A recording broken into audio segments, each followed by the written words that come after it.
Okay, good morning all. Welcome to Learners Academy.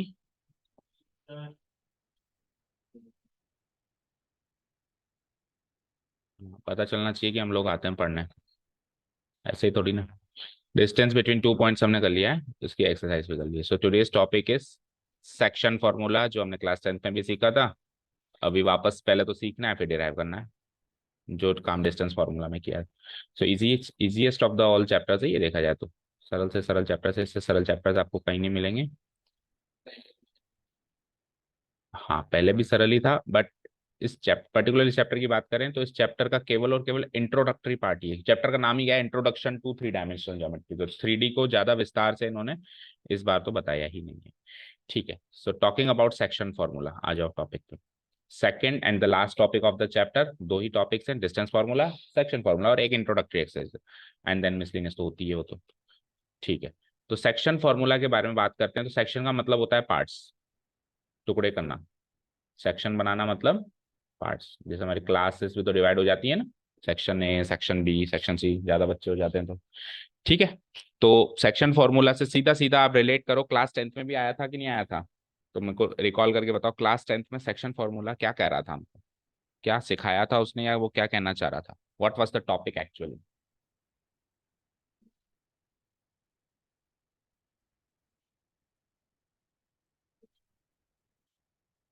कितने ratio में, यानी बेसिकली सेक्शन फॉर्मूला से रेशियो निकलता है बेटा, रेशियो गिवन होता है। पॉइंट ऑफ, वो तो फिर उल्टा क्वेश्चन है ना। सेक्शन फॉर्मूला का काम क्या है? अभी डिस्टेंस फॉर्मूला का काम क्या है? डिस्टेंस निकालना। लेकिन कई क्वेश्चन में डिस्टेंस दे भी तो रखा है, लेकिन डिस्टेंस फॉर्मूला का काम डिस्टेंस देना थोड़ी ना, डिस्टेंस निकालना है। वो उसका उल्टा क्वेश्चन है। तो सेक्शन फॉर्मूला का काम क्या है? सेक्शन फॉर्मूला का काम ये है कि अगर हमारे पास एक लाइन सेगमेंट है पी क्यू, राइट, या ए बी, और उसमें कोई पॉइंट है पी जो उसको किसी पर्टिकुलर रेशियो में डिवाइड कर रहा है, जो हम क्लास 10th में M1:M2 लेते थे, याद है? अभी उसका नाम चेंज होकर M:N हो चुका है। उस रेशियो का जो स्टैंडर्ड फॉर्म हो चुकी है वो क्या हो चुकी है? M:N। हो सकता है क्लास 10th में भी हमने M:N से किया हो, कोई फर्क नहीं पड़ता उससे। तो अगर ए के कोऑर्डिनेट्स गिवन है, बी के कोऑर्डिनेट्स गिवन है, रेशियो ऑफ डिवीजन गिवन है, तो how to find the coordinates of point of division, ये काम करता है सेक्शन फॉर्मूला। बोलो, याद आया कुछ? इस पी पॉइंट के कोऑर्डिनेट्स निकालने के लिए इसका एप्लीकेशन होगा, प्रोवाइडेड दैट एंड पॉइंट्स के कोऑर्डिनेट्स गिवन हो और रेशियो गिवन हो। भाई किस रेशियो में ये पॉइंट पी जो है ए बी लाइन सेगमेंट को डिवाइड कर रहा है, लाइक 1:2, 2:3, 7:8, जो भी एक्स वाई जेड। समझ आया? अब उल्टा क्वेश्चन क्या हो जाता है कि रेशियो ऑफ डिवीजन पूछ ले और पॉइंट ऑफ डिवीजन दे दे, या दोनों ही दे दे, एंड पॉइंट्स में से कोई एक मिसिंग कर दे, ए मिसिंग कर दे, बी मिसिंग कर दे, यानी चार चीजें हो गई। देखो, दो तो हो गए पॉइंट ऑफ डिवीजन, तीसरी चीज रेशियो ऑफ डिवीजन, चौथी चीज पॉइंट ऑफ डिवीजन, नहीं, दो तो हो गए एंड पॉइंट्स के कोऑर्डिनेट्स, एक तीसरी चीज हो गई रेशियो ऑफ डिवीजन, चौथी चीज हो गई पॉइंट ऑफ डिवीजन। इन चार में से कोई भी तीन चीजें देके चौथी चीज पूछ सकता है। वी विल डायरेक्टली और indirectly use section formula. Is this thing clear to you? चलो, अब इतना याद आ गया तो क्विकली मुझे बता दो कि क्लास 10th में सेक्शन फॉर्मूला था क्या? तो कुछ ऐसा था, ए या पी क्यू ले लो, पी क्यू। क्लास 10th में we were not in 3D, we were only in 2D। तो x1 y1 लिखते थे, याद करो, याद है? और इसको x2 y2 लिखते थे। और पॉइंट ए ले लो, पॉइंट ऑफ डिवीजन, ये M1:M2 में डिवाइड करता था, बट इस साल क्योंकि उसको रेशियो का नाम उसने M:N रख दिया है, तो हम भी M:N रख देते हैं। उस वो तो कोई इतना तो फ्लेक्सिबिलिटी आप कर ही लोगे, M1:M2 को M:N में चेंजेस कर लोगे। तो ए के कोऑर्डिनेट्स हम निकालते थे। तो एक्स कोऑर्डिनेट के लिए एक्स कोऑर्डिनेट की मदद लेते थे, वाई कोऑर्डिनेट के लिए वाई कोऑर्डिनेट की मदद लेते थे। याद करो, जैसे मान लो इसके कोऑर्डिनेट्स x, y है, तो एक्स कोऑर्डिनेट कैसे निकालते थे? याद करो, m×x2 plus n×x1 divided by sum of ratios m+n। याद आया कुछ? बोलो सौम्या। m×x2, पहले m1x2 और m2x1 करते थे, अभी m और n रख दिया हमने। तो mx2 plus nx1 divided by sum of ratios m+n। और y कोऑर्डिनेट कैसे निकालते थे? वही same, m×y2 plus n×y1 divided by वही सम ऑफ रेशियोस m+n। बोलो, याद आया?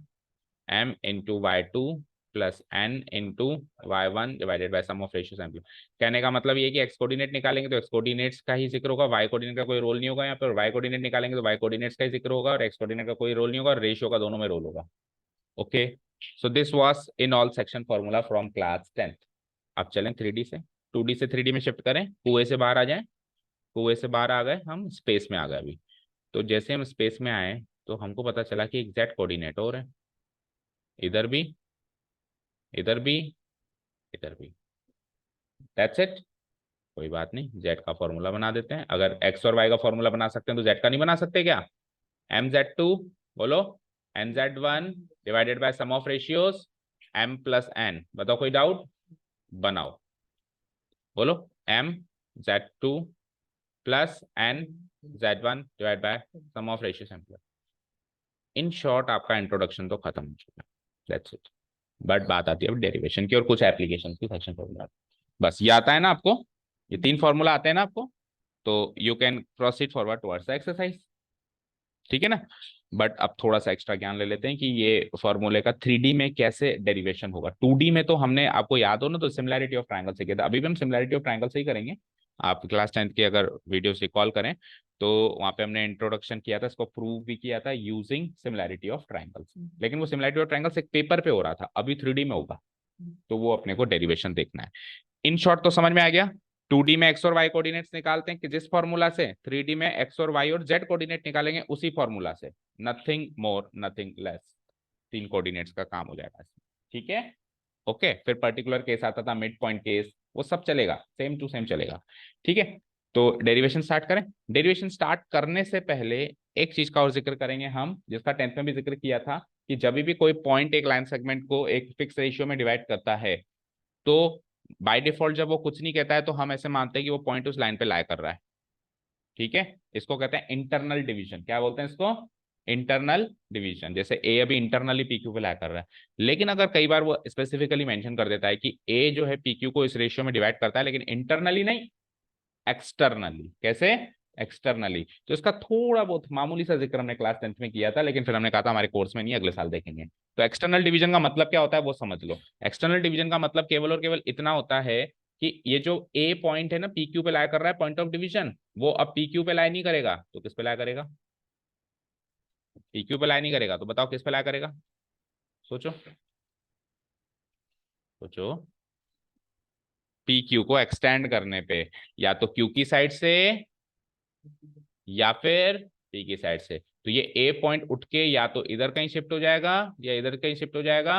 इसको कहते हैं एक्सटर्नल डिवीजन। इसको क्या कहते हैं? External division. उसमें क्या होता है, फॉर्मूला में चेंजेस बता देता हूं। हम डेरिवेशन केवल इंटरनल डिवीजन का करेंगे, एक्सटर्नल डिवीजन का भी सेम पैटर्न पे डेरिवेशन किया जा सकता है। ओके, फॉर्मूला में चेंजेस क्या होता है? बड़ा ही सरल सा चेंजेस है, बड़ा ही सरल सा चेंजेस है। कुछ भी चेंज मत करो, बस प्लस की जगह माइनस लगा दो। जहां जहां प्लस है वहां क्या लग जाएगा?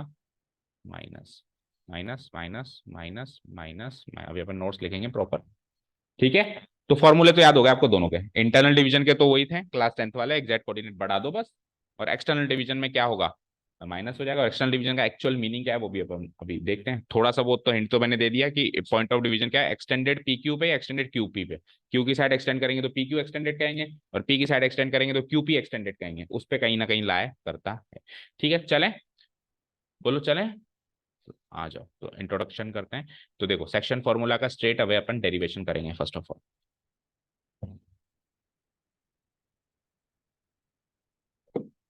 हाँ देखो, तो 3D में इमेजिन करना सब कुछ पहले की तरह, जिस डिस्टेंस फॉर्मूला को इमेजिन किया था।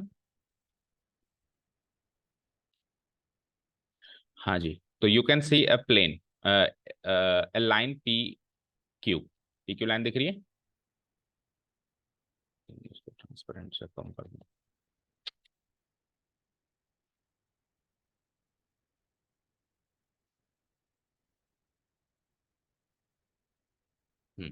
इसकी ट्रांसपेरेंसी लेवल कम कर देते हैं, और इस फिगर पे ध्यान दो। इस फिगर पे ध्यान दो। सो ये एक 3D प्लेन है, X axis, Y axis, Z axis. कोई डाउट नहीं है? जब अपन एक three D plane, three D space है, जब अपन एक थ्री डी स्पेस बनाते हैं तो अपन negative side of x axis, negative side of y axis, negative side of z axis ना भी बनाए तो चलता है, पॉजिटिव साइड बना के भी अपन काम कर सकते हैं, ठीक है। और जैसे ही मैं ये बनाता हूं तो आपको इमेजिन, मैं बोलूँ या ना बोलूँ, आपको इमेजिन हो जाना चाहिए कि एक्स वाई प्लेन यहाँ पे फ्लोर है। एक्स वाई प्लेन में हमें, एक्स वाई प्लेन का मतलब हमेशा फ्लोर होता है, क्योंकि जेड एक्सिस हाइट होती है, ठीक है। तो ये एक्स वाई जो प्लेन दिख रहा है ये फ्लोर है, ओके।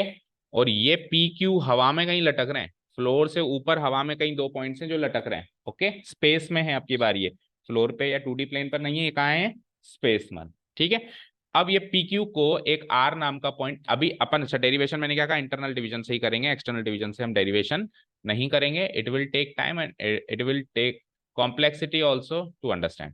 तो ये पी क्यू लाइन सेगमेंट है, दिख रही है, बोलो। ये आर वो पॉइंट है जो पी क्यू को इंटरनली डिवाइड कर रहा है। तो जो पी और क्यू एंड पॉइंट्स है उसके कोऑर्डिनेट्स x1 y1 z1, और क्यू के x2 y2 z2, और आर के जो हैं जो हमको निकालने हैं x y z, ठीक है।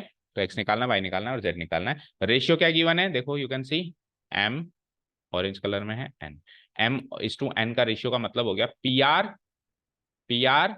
Divided by R Q, P R divided by R Q की वैल्यू क्या है, m/n।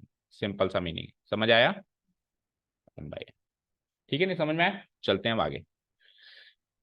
अब जो जो मैं कहता जा रहा हूं समझते जाना।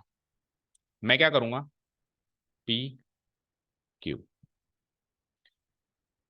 अगर ये हवा में लटक रहे हैं कहीं ना कहीं, लेट्स से ये यहाँ लटक रहा है, ये यहाँ लटक रहा है, तो तीन जो कोऑर्डिनेट प्लेन्स होते हैं, X Y plane, Y Z plane, X Z plane, तीनों प्लेन्स पर इन हवा में लटके हुए पॉइंट से परपेंडिकुलर ड्रॉ किए जा सकते हैं। लाइक इस रूम को इमेजिन करो, और जैसे हमने कहा था वो हमारा ओरिजिन है, वो कॉर्नर हमारा ओरिजिन है, ये हमारी एक्स एक्सिस है, ये हमारी वाई एक्सिस है, और ये हमारी जेड एक्सिस है, कोऑर्डिनेट एक्सिस हो गई। तो कोऑर्डिनेट प्लेन्स तीन उनसे डिफाइन हुए, फ्लोर तो हो गया X Y plane, coordinate plane, जो स्टैंडर्ड कोऑर्डिनेट प्लेन तीन होते हैं, वैसे तो प्लेन्स इनफाइनाइट है स्पेस में, लेकिन तीन स्टैंडर्ड होते हैं, एक्स वाई प्लेन, फ्लोर, ये वाली दीवार को क्या कहोगे, एक्स जेड प्लेन, और इस वाली दीवार को क्या कहोगे, वाई जेड प्लेन। तो तीन प्लेन्स कौन से हो गए, ये फ्लोर, ये दीवार, और पीछे वाली दीवार, X Y plane, X Z plane, Y Z plane, ठीक है। अब वही लटक रहा है ये पॉइंट, तो इस पॉइंट से इस प्लेन पे भी परपेंडिकुलर ड्रॉ किया जा सकता है, इस प्लेन से इस फ्लोर पे भी परपेंडिकुलर ड्रॉ किया जा सकता है एक्स वाई प्लेन पे, और इस पॉइंट से इधर पीछे वाली दीवार पे भी एक्स वाई जेड प्लेन पे भी परपेंडिकुलर ड्रॉ किया जा सकता है। अब जो अपन डेरिवेशन करेंगे, पहली चीज तो इंटरनल का कर रहे हैं, दूसरी चीज एक ही कोऑर्डिनेट का कर रहे हैं, या तो एक्स कोऑर्डिनेट का, या वाई कोऑर्डिनेट का, या जेड कोऑर्डिनेट का।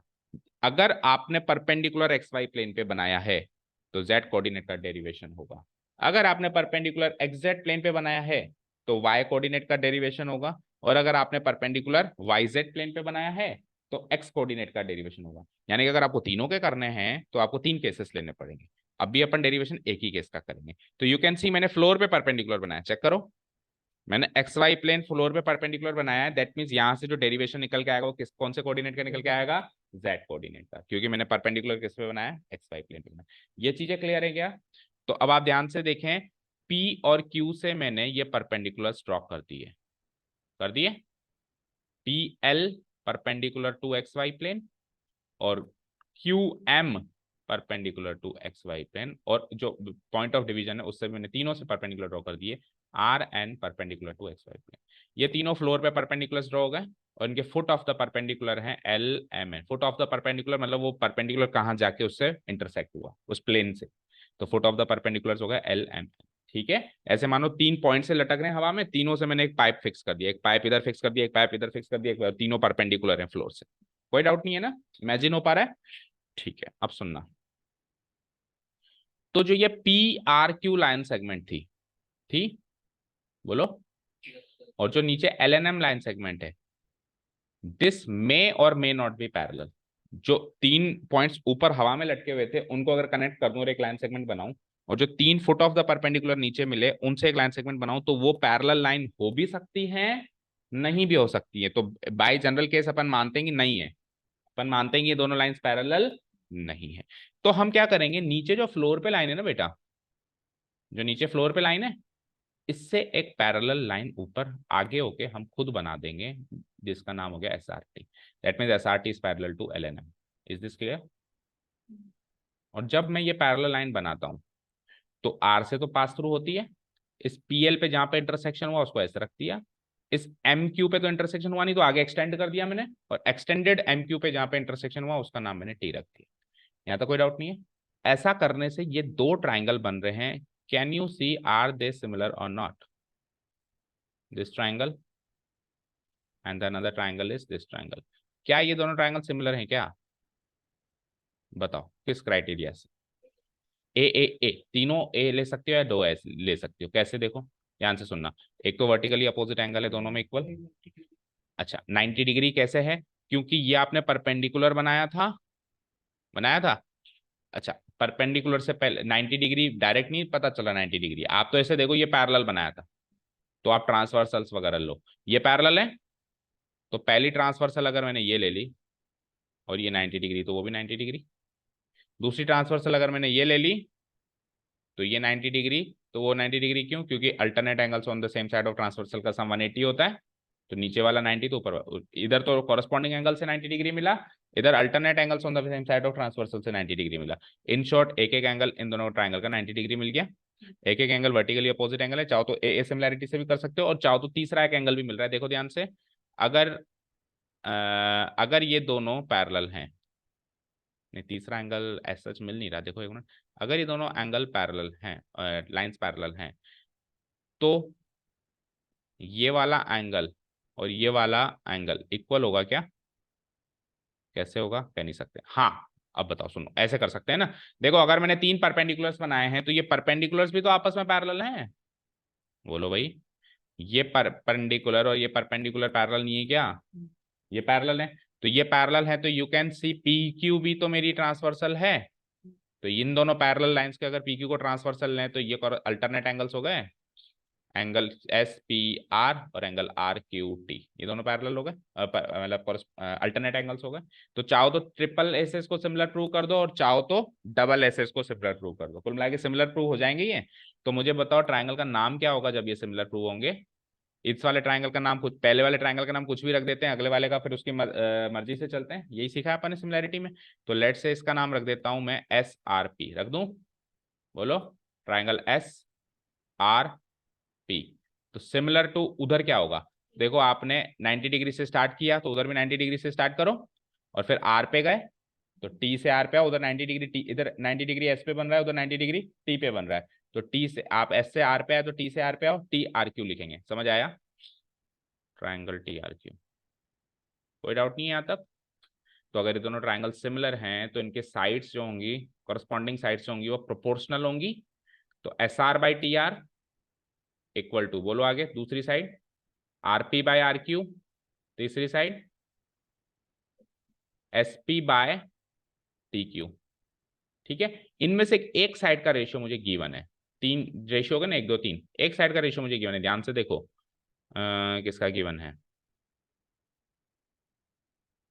मेरे को R P by R Q का रेशियो गिवन है M:1, R P by R Q, ये M:n है ना, जो हमने अजम्पशन लिए हैं, तो ये M:n है या नहीं बताओ?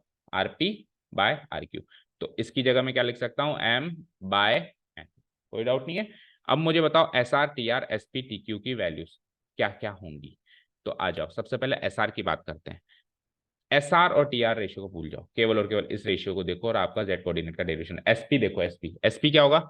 एस से लेके पी ये वाली डिस्टेंस, और टी से लेके क्यू ये वाली डिस्टेंस। तो अगेन अब आपने जैसे डिस्टेंस फॉर्मूला में कोऑर्डिनेट्स डिराइव किए थे, तो देखो इसका अगर x coordinate, y coordinate, z coordinate x1 y1 z1 है, तो क्योंकि ये लाइन जो है पैरेलल टू क्या है, ये लाइन पैरेलल टू क्या है बताओ? मतलब ये परपेंडिकुलर टू क्या है? X Y plane. तो अगर ये perpendicular to x Y plane है तो उसको जब मैं नीचे लेके आऊंगा इस लाइन पे, कोई भी पॉइंट लाया करेगा तो उसका केवल केवल और केवल जेड कोऑर्डिनेट चेंज होगा। अच्छा ये perpendicular to x Y plane है, ये परपेंडिकुलर टू क्या है?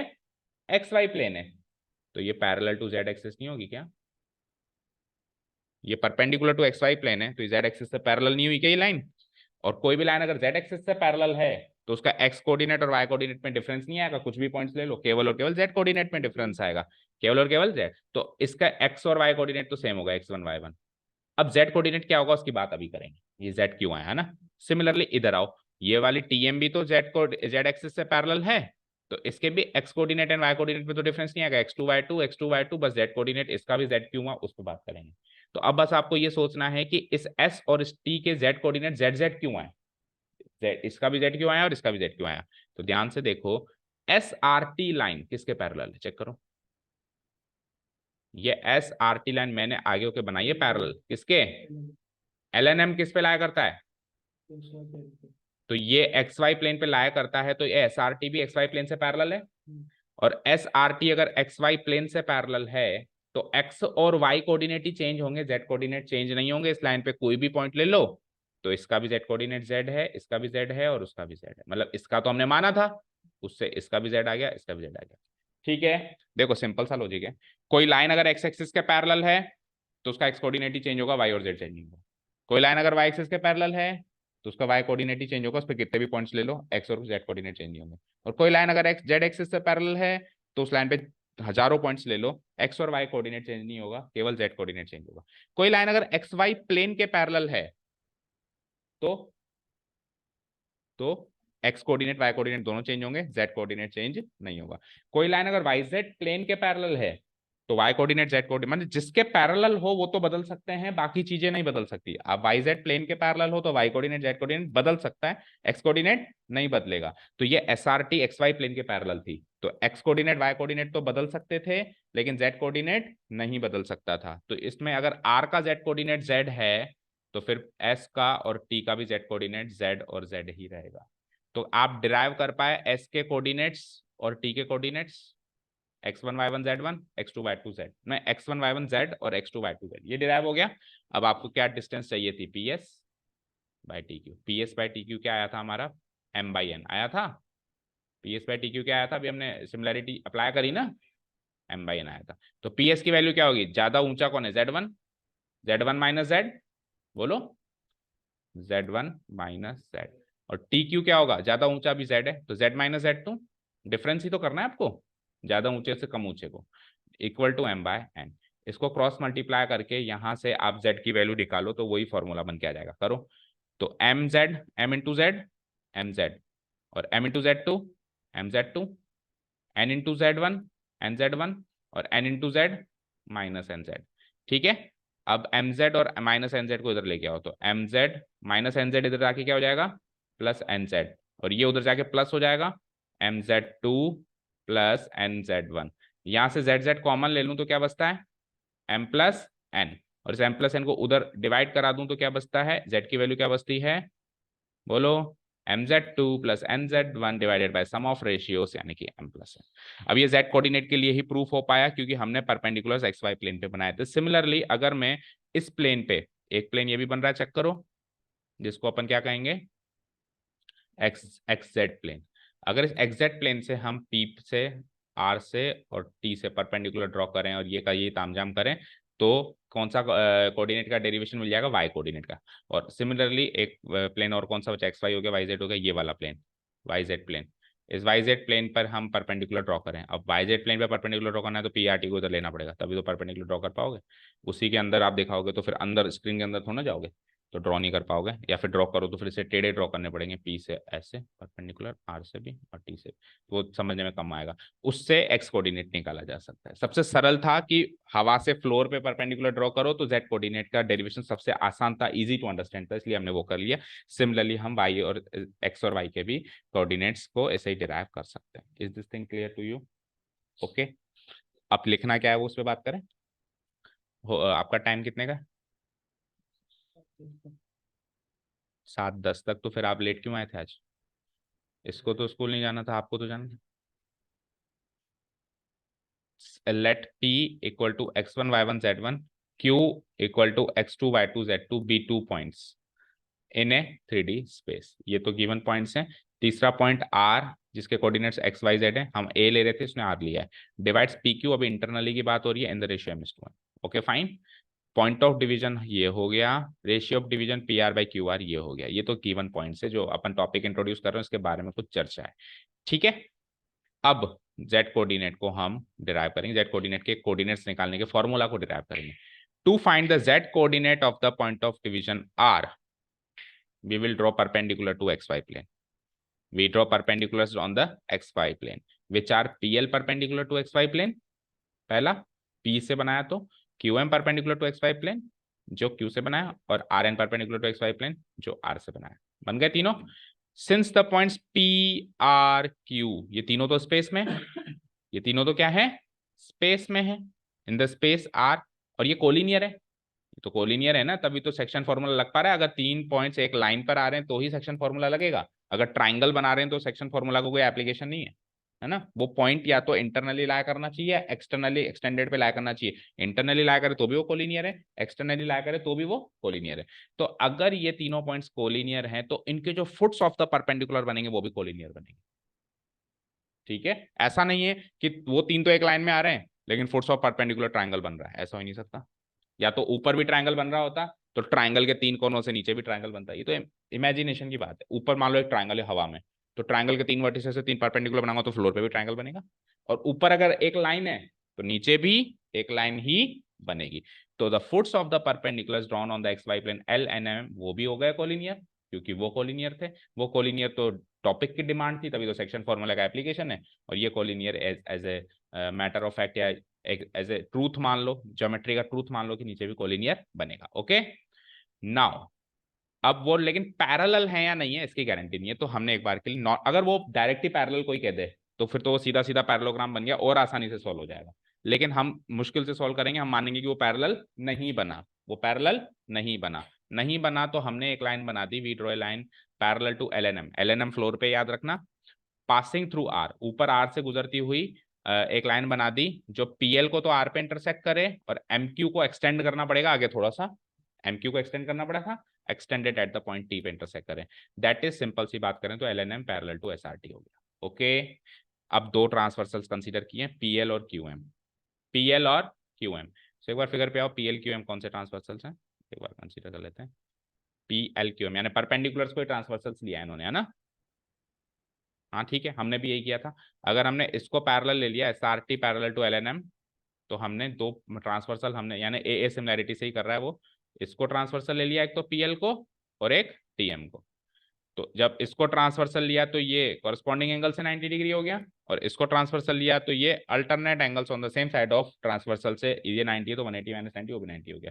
एक एक एंगल 90 90 आ गया, एक अल्टरनेट एंगल्स एक वर्टिकली अपोजिट एंगल हो गया, and most probably A similarity से इन्होंने, क्योंकि तीसरे एंगल में जाने में ज्यादा कॉम्प्लिकेशन है, तो जब हमको तो सिमिलर ही करना है। ठीक है देख लेते हैं। तो LNM पैरेलल टू SRT, ये हो गए हमारे दो ट्रांसवर्सल्स। तो एक ट्रांसवर्सल को कंसीडर किया तो PSR equal to PLN equal to 90 degree हुआ। ये तो कैसे हुआ, कॉरस्पॉन्डिंग एंगल से, जो इस साइड वाली लाइन थी सीधे ही कॉरस्पॉन्डिंग एंगल से मिल गया। और दूसरा फिर इन दोनों एंगल का सम 180 डिग्री कैसे हुआ, alternate angles on the same side of transversal. तो वहां से STM ले लो या QTR ले लो, दोनों के दोनों 90 डिग्री आ गए, क्योंकि एक तो नीचे वाला तो 90 डिग्री है ही, दोनों में से एक तो नीचे वाला 90 डिग्री है ही, तो दूसरा भी 90 हो गया, तो दोनों इक्वल टू 90 डिग्री हो गए। ठीक है, और तीसरा वर्टिकली अपोजिट एंगल्स। अच्छा 3 एंगल दिए बेटा इन्होंने, वर्टिकली अपोजिट एंगल कौन सा ले लिया, बीच वाला, तो हो गया ना, हमने भी तो तीनों ही ले लिए ना हमने भी तीनों। तो ये क्या हो गया, वर्टिकली अपोजिट एंगल्स हो गए। चलते हैं आगे। तो ट्राइंगल SRP, या आप एंगल्स प्लीज उस फिगर से मैच कर लेना, अगर कोई मिसमैच है तो मुझे कल बता देना, हो सकता है नाम में फेरबदल होगा, बाकी देख के ही बनाए गए नोट्स तो, पर फिर भी अगर कुछ चेंजेस है तो आप फिगर एक साथ रखना, इधर लिख रहे हो तो उधर से मैच करते जाना कि ये कॉरस्पॉन्डिंग एंगल हो रहे हैं या नहीं। इतना काम तो आप ऐसे होमवर्क भी कर सकते हो। ठीक है, सो कुल मिला के बाय ए सिमिलैरिटी ये दोनों ट्राइंगल्स क्या हो गए, सिमिलर हो गए। तो इनके कॉरस्पॉन्डिंग साइड्स क्या हो जाएंगे, प्रोपोर्शनल हो जाएंगे। तो कॉरस्पॉन्डिंग साइड में मैंने बताया था ना, एक पेयर ऑफ साइड का तो कोई रोल ही नहीं है, दो पेयर ऑफ साइड कौन कौन से ले लिए, SP/TQ और PR/QR। PR/QR तो शुरू में ही लिखा है हमने, रेशियो है M/N का, और इसको हमने निकाल लिया कैसे, Z1 माइनस Z और TQ को Z माइनस Z2। अच्छा ये कोऑर्डिनेट्स कैसे आए, ये हमने इधर नोट्स में मेंशन नहीं किया, ये आपने फिगर में आपने समझा दिया आपको, क्योंकि कौन किसके पैरेलल है वहां से X coordinate Y coordinate Z coordinate एक दूसरे को डिस्ट्रीब्यूट हो। लाइन के पैरेलल तो दो कोऑर्डिनेट डिस्ट्रीब्यूट होंगे, प्लेन के पैरेलल तो एक कोऑर्डिनेट डिस्ट्रीब्यूट होगा, समझ गए। और अगर पैरेलल है तो जिसके पैरेलल है उसका वही कोऑर्डिनेट बदलेगा, बाकी दो कोऑर्डिनेट सेम होंगे अगर लाइन के है तो। ठीक है, तो इसको क्रॉस मल्टीप्लाई किया तो कुछ ऐसा एक्सप्रेशन बना जो भी मैंने सॉल्व करके बताया था। फिर इसमें Z वाली टर्म्स को साथ में ले लिया मैंने, MZ और माइनस MZ को उधर ले आया तो प्लस MZ, इसको उधर ले गया तो ये प्लस MZ2 तो इसको RHS पार्ट को तो छेड़ा नहीं, इसमें से मैंने Z कोऑर्डिनेट को कॉमन ले लिया क्योंकि आइसोलेट इसी को करना है, वैल्यू इसी की निकालनी है, तो इसी को कॉमन लूंगा। m+n बचा, इसको नीचे डिवाइड करा दिया, तो Z कोऑर्डिनेट की वैल्यू आ गई mz2 + mz1 divide by m+n। Done, बोलो।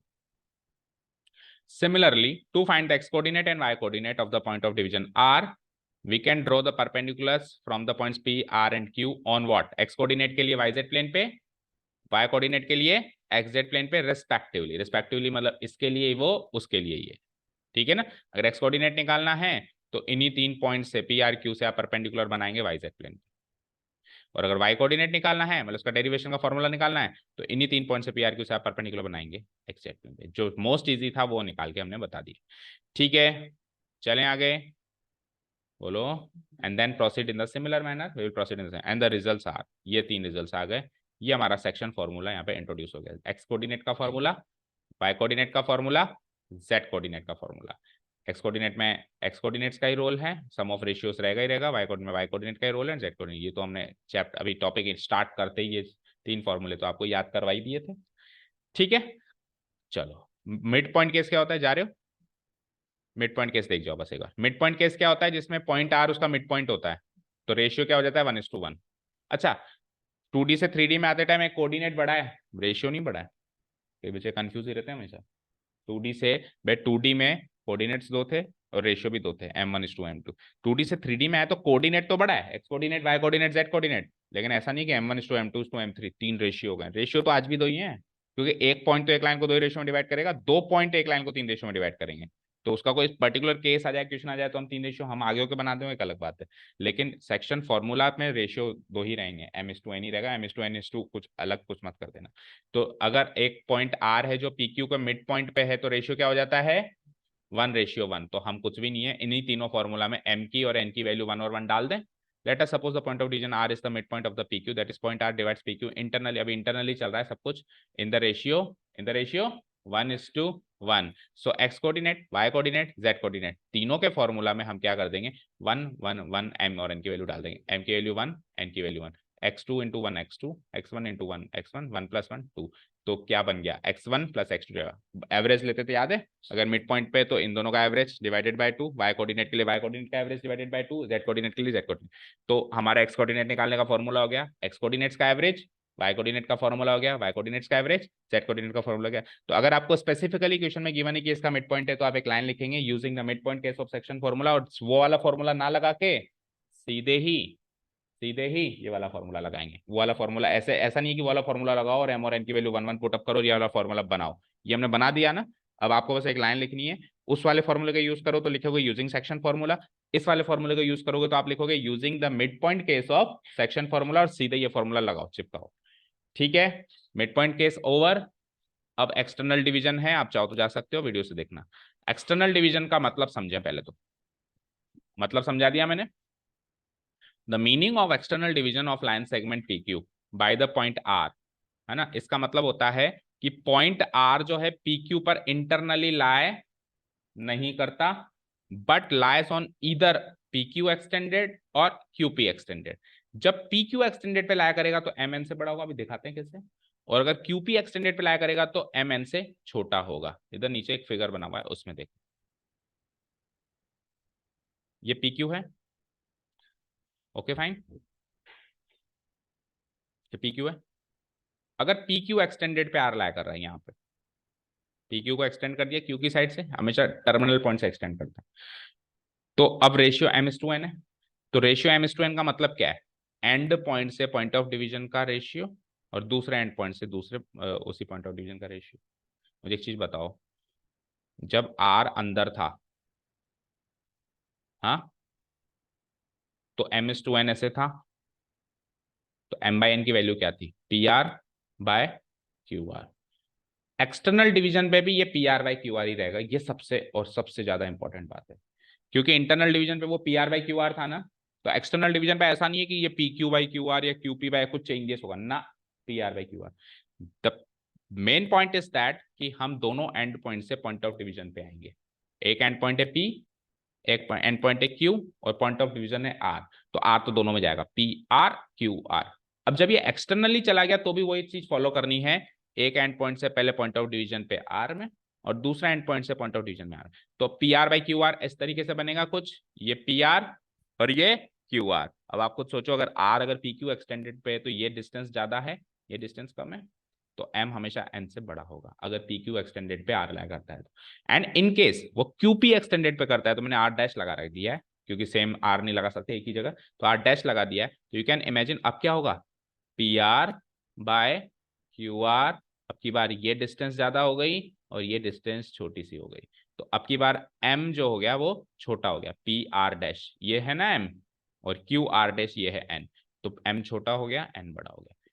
ठीक है, तो बोलो पी क्यू है तो क्यू की तरफ है एक्सटेंशन करेंगे तो m बड़ा n छोटा, और मतलब टर्मिनल पॉइंट से अगर एक्सटेंशन करेंगे तो रेशियो बनेगा improper fraction m by n, तो इसकी वैल्यू 1 से बड़ी होती है ना। ठीक है, और अगर इनिशियल पॉइंट से एक्सटेंशन करेंगे तो रेशियो बनेगा एक प्रॉपर फ्रैक्शन जिसमें न्यूमरेटर छोटा होता है, m छोटा होगा और n बड़ा होगा। इतना याद हुआ? ओके, अब मैंने जैसे कि कहा था, मीनिंग तो समझ में आ गया, मीनिंग समझना है बस, डेरिवेशन हम नहीं करने वाले। डेरिवेशन आप वही perpendicular same to same process है, हम खुद भी करके देख सकते हैं ना। बस जो हमारा सिमिलैरिटी में जो दो साइड्स बनी थी, something bye something divided by something bye something, वहां तक सेम प्रोसेस है। फिर ये समथिंग बाय समथिंग की वैल्यू जैसे अभी कुछ माइनस प्लस करके बनी थी, तो एक्सटर्नल डिवीजन में वो उल्टा हो जाएगा, तो वो फॉर्मूला प्लस की जगह माइनस में कन्वर्ट हो जाएगा। जैसे z माइनस जेड वन किया था ना हमने, तो वो शायद z प्लस जेड वन हो जाएगा, ये z1 माइनस जेड हो जाएगा, ऐसा कुछ हो जाएगा, ताकि वो फॉर्मूला क्या है, प्लस की जगह माइनस में तब्दील हो जाए। Here point R x y z, x comma y comma z divides the line segment P Q with end points, जिसके एंड पॉइंट्स है ये, externally in the ratio m/n। ठीक है, the point of division R x y z है। ठीक है, fine. और main चीज रेशियो ऑफ डिवीजन, कल भी यही था आज भी यही, ये सबसे मेन चीज है, इस चीज को पकड़ लेना कि रेशियो ऑफ डिवीजन नहीं बदलता, मतलब रेशियो ऑफ डिवीजन की डेफिनेशन नहीं बदलती। कल तक रेशियो ऑफ डिवीजन की definition P R by Q are थी, जब आर अंदर लाया कर रहा था, तो आर अब बाहर लाया कर ले, लेकिन डेफिनेशन वही रहेगी P R by Q are. ये चीज पकड़ ले तो आप खुद भी डिराइव कर सकते हो सारी चीजें। ठीक है, रेशियो ऑफ डिवीजन आज भी वही है, m/m, चाहे से आप अभी ऊपर स्क्रॉल करके देख लो, उस पहले मैंने इंटरनल में भी यही लिखा है, P R by Q R equal to m/n। चलते हैं आगे, तो अब सीधे फॉर्मूला ही लिखने हैं, डेरिवेशन तो नहीं करेंगे। Now the coordinates of the external point of division point R x के कोऑर्डिनेट, वाई के कोऑर्डिनेट, जेड के कोऑर्डिनेट का फॉर्मूला। डिफरेंसेस कि कल तक इंटरनल डिवीजन में यहाँ प्लस प्लस था, अभी क्या है माइनस माइनस। अच्छा, ये भी फर्क नहीं पड़ेगा कि आपने पी क्यू में क्यू से एक्सटेंशन किया है या आर पी से एक्सटेंशन किया है, चाहे से यहां से एक्सटेंशन करो चाहे से यहां से एक्सटेंशन करो, the formula will remain same. This is the best part, क्योंकि अगर ऐसा होता कि ऐसे दो फॉर्मूले निकलते तो ज्यादा कंफ्यूजन हो जाता, भाई इनिशियल पॉइंट से एक्सटेंशन करते तो कुछ और फॉर्मूला होता, या टर्मिनल पॉइंट से एक्सटेंशन करते तो कुछ और फॉर्मूला डिराइव होता ना। आप डिराइव करके चाहे दोनों तरीके से देख लो, you will get the same formula. तो आपको तो फॉर्मूला याद करना है, कौन सा डेरिवेशन करना है। ठीक है, एप्लीकेशन ऑफ सेक्शन फॉर्मूला, जैसे कि एप्लीकेशन ऑफ डिस्टेंस फॉर्मूला था, वही collinearity, to check the collinearity of 3 points. अब पहले आपने कोलिनियरिटी चेक करी डिस्टेंस फॉर्मूला की मदद से पिछली एक्सरसाइज में, अभी इस एक्सरसाइज में कोलिनियरिटी के क्वेश्चंस आ जाए तो आप चेक करेंगे सेक्शन फॉर्मूला में, एग्जाम में आ जाए तो क्या करेंगे। हाँ, एक्स कैसे भी कर सकते हैं, लेकिन अगर वो ही कहते हैं कि यूजिंग डिस्टेंस फार्मूला या यूजिंग सेक्शन फार्मूला, तो फिर वैसे तो कुल मिला के हमको तो दोनों आने चाहिए। हालांकि सेक्शन फार्मूला से कोलिनिटी चेक करना थोड़ा सा टेढ़ा, थोड़ा सा कैलकुलेटिव, थोड़ा सा लेंथी है, तो अगर कुछ ना गिवन है और टाइम सेव करना है तो you will use distance formula. देख लें एक बार क्या कह रहा है ये क्या कह रहा है कि सपोज, अच्छा कोलिनियरिटी मिनिमम 3 पॉइंट्स की होती है, 2 पॉइंट्स हमेशा कोलिनियर होते हैं, स्पेस में हो या प्लेन पे हो, तो 3 पॉइंट्स मिनिमम लेंगे, और अगर 4 पॉइंट्स की कह दे तो एक बार में 3 ही लेंगे, एक बार में 3, दूसरी बार में 3, फिर दोनों को मर्ज करके कहेंगे 4 कोलिनियर। ठीक है, so points A B C given है, x1 y1 z1, x2 y2 z2, x3 y3 z3 are collinear और नॉट। हमको रिक्वायर्ड है कि इसको चेक करना है कि कोलिनियर है या नहीं। हम क्या करेंगे, इनमें से ए बी सी में से कोई भी एक पॉइंट को इनका पॉइंट ऑफ डिवीजन मान लेंगे, आपकी मर्जी है, चाहे से एक्सटर्नल मानो चाहे से इंटरनल मानो, और to be on the safer side internally मान लेना। लेकिन हमको क्या है, उस टाइम सपने नहीं आ रहे ना कि बी ए और सी के बीच में, या ए बी और सी के बीच में, या सी ए, कुछ सपने नहीं आ रहे। आपकी मर्जी हो जो करो, आप चाहो तो ए और बी को एंड पॉइंट्स मान के सी को मान लो point of division, internal external जो आपकी मर्जी हो। चाहे आप बी और सी को एंड पॉइंट्स मान के ए को मान लो पॉइंट ऑफ डिवीजन, चाहे से आप ए और सी को एंड पॉइंट्स मान के बी को मान लो पॉइंट ऑफ, जो डेटा गिवन हो ना उससे मैच कर लेना, फिर कैलकुलेशन सरल किससे होगी। ओके, तो क्या लिखा है हमने, considering any one point as point of division and the other 2 points as the end points of the line segment, considering any one point as point of, इस वाले केस में मैंने C को मान लिया, किसको मान लिया, से point C, we will find the ratio of division। तो पॉइंट ऑफ डिवीजन गिवन होता है तो रेशियो ऑफ डिवीजन निकलता है, नहीं तो उल्टा क्वेश्चन रेडी है हमारे लिए बिल्कुल। जहां हमने फ्रैक्शन फॉर्मूला कवर किया उसी जगह ये दो क्वेश्चन रेडी हो गए कि रेशियो ऑफ डिवीजन गिवन है तो पॉइंट ऑफ डिवीजन निकालो, पॉइंट ऑफ डिवीजन गिवन है तो रेशियो ऑफ डिवीजन है। तो 3 पॉइंट्स गिवन है तो एंड पॉइंट्स के साथ पॉइंट ऑफ डिवीजन भी गिवन है, तो आप क्या निकालोगे? Ratio of division. क्या निकालोगे? अब आप ratio of division x coordinate से निकालो, वाई कोऑर्डिनेट से निकालो, जेड कोऑर्डिनेट से। तीनों से अगर सेम रेशियो ऑफ डिवीजन आ जाए तो कह देना कोलिनियर है, मिसमैच हो जाए तो कह देना कोलिनियर। That's it. तो कैलकुलेटिव है, लेंदी है, लेकिन सरल ही है देखा जाए तो। 3 बार रेशियो ऑफ डिवीजन निकालना है। क्या कहता है? और यही काम 2D में होता था, याद करो। 2D में भी अपन 2 से रेशियो ऑफ डिवीजन निकालते थे, k/1 मान लेते थे, k की वैल्यू दोनों से निकालते थे, सेम निकलती थी तो कहते थे भैया हाँ कोलिनियर है, अदरवाइज नहीं है। तो considering any one point as point of division, say point C, we will find the ratio of division in which point C divides the line segment P Q A B, sorry, internally और externally. अब internally और externally का मुझे कुछ नहीं सोचना बेटा, आप तो रेशियो निकालो। अगर रेशियो पॉजिटिव निकले ना तो इंटरनली है, अगर रेशियो नेगेटिव निकले जैसे -1/2 तो 100% वो पॉइंट ऑफ डिवीजन एक्सटर्नली है। तो आ जाएगा जो भी आएगा, वैल्यू सेम आनी चाहिए। अगर -1/2 आई तो एक्स कोऑर्डिनेट से भी -1/2, वाई कोऑर्डिनेट से -1/2, जेड कोऑर्डिनेट, और +1/2 आई तो तीनों से 1/2 आनी चाहिए। तो हमको तो बस इनको मैच करना है कि सेम है या नहीं है, इंटरनली है या एक्सटर्नली है, वो तो एज ए रिजल्ट हमको भी बाद में ही पता चलेगा। ओके ना, चलें आगे। So now if the ratio of division using each coordinate, that is x coordinate, y coordinate, z coordinate, comes out to be the same, we will conclude that the points A, B, C are collinear and vice versa। मतलब अगर same नहीं आए तो वो collinear नहीं है। 2 से same आए, 1 से सेम नहीं आए तो भी कोलिनियर नहीं है, बिकॉज हम वी आर इन 3D। तो 3D में क्या होता है, प्लेन से भी पैरेलल लाइंस होती हैं, समझ गए? तो वो कोलिनियर है या नहीं है, इसके लिए एक्स वाई जेड तीनों कोऑर्डिनेट से रेशियो ऑफ डिवीजन सेम आना चाहिए। 2 से काम नहीं चलेगा, तीनों से ही चेक करना पड़ेगा। That is it. एक ही एप्लीकेशन था कोलिनियरिटी चेक करना, कल भी और आज भी, उसमें सेक्शन फॉर्मूला में भी यही।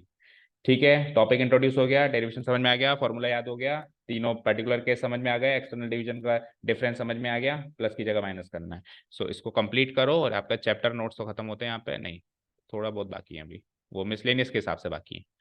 टॉपिक तो खत्म हो गया ना, टॉपिक तो यहाँ पे खत्म हो गया, मिसलेनियस के हिसाब से कुछ वर्टिसेस ऑफ ट्रायंगल सेंट्रोइड वेंट्रोइड अपन ने लास्ट ईयर भी किए थे, वही सब भी है।